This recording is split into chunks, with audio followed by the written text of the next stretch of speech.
Okay, Darren. Okay.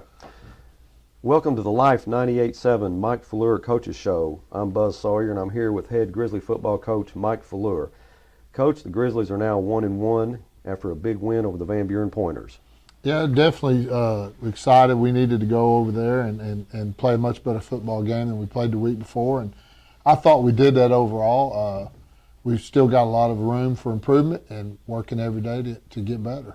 Coach, do you feel like that could have very easily been a trap game based on the circumstances of losing one that you were really hyped up for on Greenwood and then playing against a team that you feel in your mind you should beat? Yeah, that's something you're always worried about. I mean, obviously, you would think Van Buren was going to be very excited about having an opportunity after kind of giving a game away the week before against Alma, and then us coming over there. And my biggest fear, and I don't mean this in a bad way towards Van Buren at all, but our kids thinking, oh, it's Van Buren, and not having played them in several years, and knowing that they haven't been very successful, that's something you worry about. But I don't think our kids did that at all. They came out, we had to adjust to what they were doing offensively, which you don't see much anymore. But once our coaches figured out exactly what they were trying to do, I thought they did a great job. I thought our kids did a good job. And offensively, we played well early, kind of stalled on some drives, turned the ball over on the 5, which you can't do. First and go on the 7, don't score points. So, we've got to take advantage of those opportunities.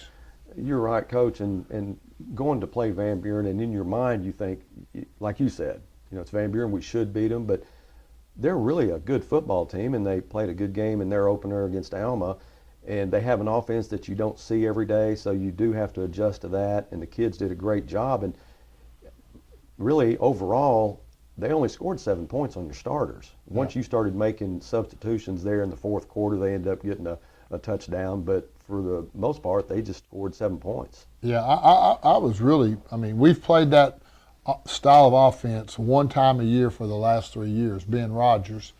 And early against Rogers both years, it took us almost a half to kind of settle in. I remember 2 years ago, they were up 21-7, and you're sitting there thinking, oh my gosh, what are we going to do? So the fact that we went in there and the first series, I think that we stopped them, and then they came back the second series and moved it on us and scored. You're thinking, oh no, this is not what we need to happen, is to get into a dogfight scoring back and forth. But after that, Coach Curry and the defensive guys did a great job, and our kids did a good job. I think back to one of the plays, maybe the kind of set the tone for the rest of the game, was when they went for it on 4th down and 1, and Trey Norwood just kind of showed the player that he is and made the play behind the line of scrimmage. And from that point forward, our defense just kind of took over. Coach, you beat me to it. That was my next question. Yeah. That 4th and 1, when they did go for it, and you think with an offense like that, I know they think they're going to be able to get that 1 yard. Yeah. They plan on picking up 2 and 3 every time, and that's right. About the max. And Trey Norwood did do a great job snuffing that one out. Yeah, it really kind of surprised me that they pitched the ball. I would have given the ball to the fullback on the veer and taken my chances that I'm asking one guy to tackle that guy for less than a yard. But they didn't. They pitched it, and Trey played it perfect and broke down and made the guy even lose another yard or two, and then made a great open field tackle. You're exactly right, and we had talked about this in your Sunday show about the fact that Trey Norwood is an athlete that you can coach him to a point, then it comes down to some athletic ability and be able to break down like that and really contain that guy, because he had some speed too, and he was just trying to get around the corner, and Trey wouldn't let him and end up getting him for a loss. Yeah, you coach every day. You coach tackling, and we call it pressing the hip, staying behind them where they can't make the cutback run, and they don't have but one way to go. And Trey did it about as well as you can, and a lot of that is Trey Norwood. He does it better than player X because he is gifted athletically. So he did a great job. Well, defensively, it was very impressive, holding that offense to just 7 points. Offensively, you've got to be really happy too, Coach. You put up 42 points, but it could very easily have been 56. Yeah, I am happy. I don't want to be that guy that sounds. But I guess the part that bothered me the most was we're driving right there at the end of the half, and we fumbled the ball on the 5-yard line. Now, going back and watching on film, Max did a good job of trying to cover it up. They just hit him and it came out. But we got to score there. If we score right there at the end of the half, go up 28-7, and then come out the second half and drive it down and have first and goal on the 7 and score there, game's over. But we didn't do that. So that's the part you're not happy with. But overall, yes, we made a lot of improvement from week 1 to week 2. You put up a lot of points, and that's always a good thing. A couple of things that stick out in my mind was the 3rd and 10 that you had on their 12, and you throw a pass to Byron McGrew, and it was one of the better catches I think that I'd ever seen. It was like our guy against your guy, and Byron was able to really elevate to go up and get that football. Yeah, Byron's done a great job. You know, he starts at the other corner for us and has done a good job over there. And this summer we used a lot of those guys. We go to these 7-on-7 tournaments where you play in 8, 6, 7, 8 games in a day, so you got to kind of rotate them. And we started watching Byron, and he really started making plays on the offensive side. So we were like, dang, we need to use him. And so we've used him several plays the first game, a little bit more the second game, and we continue, plan on moving him because he's 6'2". I mean, yeah.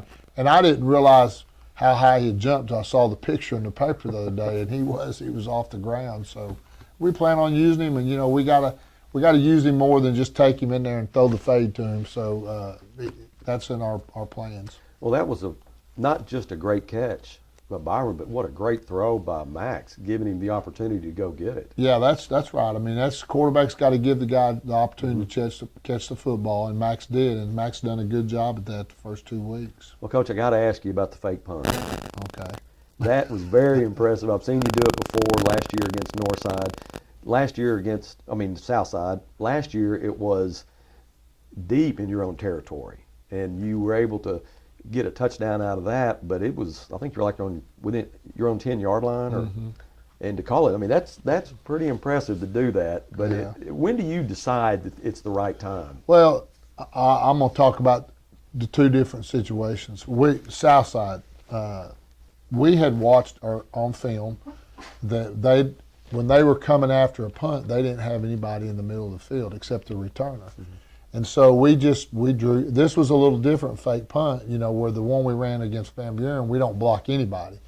The one we ran against Southside, we just turned out on everybody, and we folded those up backs underneath to pick up anybody that came, and we snapped the ball to the personal protector. We had decided against Southside before we ever walked out there, we were going to fake a punt early. Now, did I know it was going to be on the 7-yard line? No. But, First possession. Right. I just felt like if we executed the way they lined up, there was no way they could stop it, right, except for the back guy to make the tackle. Friday against Van Buren, we have another fake punt where when you feel like they're coming and you want to take, like I talked about, we'd fumbled the ball, we'd not scored from the 7. I kind of felt like we were losing that momentum, whatever it is you want to call it, needed to make something happen. Well, we jumped off sides that first punt, and I could see Van Buren was going to try to make a play.